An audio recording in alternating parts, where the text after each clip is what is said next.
রংপুর অনেক বড় টিম, একটা কনফিডেন্স থাকবে যে আমরা যেহেতু তাদের প্র্যাকটিস ম্যাচে হারাইতে পারছি, তো ইনশাল্লাহ মূল ম্যাচে আমরা পারবো। না, চাপ মনে হচ্ছে না, এটাকে এনজয় ভাবে নিচ্ছি।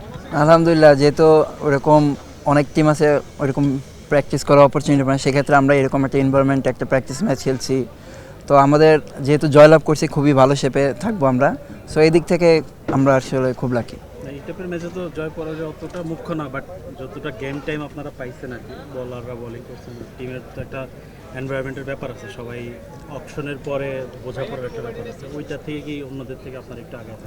হ্যাঁ, অবশ্যই, কারণ অন্যরা ওইরকম প্র্যাকটিস ম্যাচ যেহেতু পাইনি বা আমরা যেই ফ্যাসিলিটিস খেলছি, সো আমাদের রোলটা যার রোল যেখানে ছিল তাদের সেখানে বোলিং বা ব্যাটিং করানো হয়েছে।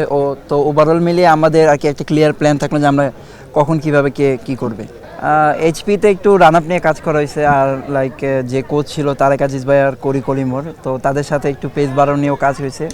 সো আমার কাছে মনে হয়েছে যে আগের থেকে ফিটনেসটা আরও ভালো হয়েছে। সো আমার যে কাজটা ছিল ওনারা খুবই আমাকে হেল্প করছে, তো এই কারণে আমার কাছে মনে হয় একটু চেঞ্জ আসছে। এটা সবসময় কাজ করছি, আলহামদুলিল্লাহ এখন ওইটারই ফল পাচ্ছি। লাস্ট দুইটা বিপিএল আপনি খেলেছেন, কিন্তু এইবারের বিপিএলটা আপনার জন্য একটু আলাদা, কারণ আপনি রাইজিং স্টারসে পারফর্ম করে এসেছেন। একটু কি চাপ মনে হচ্ছে, নাকি এটাকেই আপনি রেসপন্সিবিলিটিস হিসেবে নিচ্ছেন? না, চাপ মনে হচ্ছে না, এটাকে এনজয় ভাবে নিচ্ছি, কারণ টিম ম্যানেজমেন্ট যখন আমাকে নিছে, আমার প্রতি তারা একটা আশা রেখে নিছে। সো এটা যদি আমি ভালোভাবে ডেলিভার করতে পারি, সো এটা আমার জন্য ভালো, টিমের জন্য ভালো। সো এটা আমি এনজয় হিসেবে নিচ্ছি। না, প্রতিটা টুর্নামেন্টে আসলে ইম্পর্টেন্ট। সো ওইরকম চাপ না, ভালো করতে হবে এরকম না, যদি অপরচুনিটি ইনশাল্লাহ আসে আমি ওইটাকে গ্র্যাব করার চেষ্টা করব। যেহেতু ভালো শেপে আছে, একটা টুর্নামেন্ট ভালো গেছে, সো চেষ্টা করবো ওইটারই ধারাবাহিকতা রাখতে। মামুন, এবার আমি একটা প্রশ্ন করি।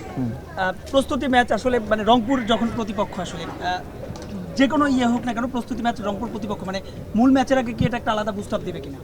অবশ্যই, লাইক রংপুর অনেক বড় টিম, তো তার প্র্যাকটিস ম্যাচে যেহেতু আমরা হারাইতে পারছি, লাইক যখন মেইন ম্যাচে নামবো, সো একটা কনফিডেন্স থাকবে যে আমরা যেহেতু তাদের প্র্যাকটিস ম্যাচে হারাইতে পারছি, সো ইনশাল্লাহ মূল ম্যাচে আমরা পারবো। ওভারঅল টিম কম্বিনেশনটা কেমন লাগছে?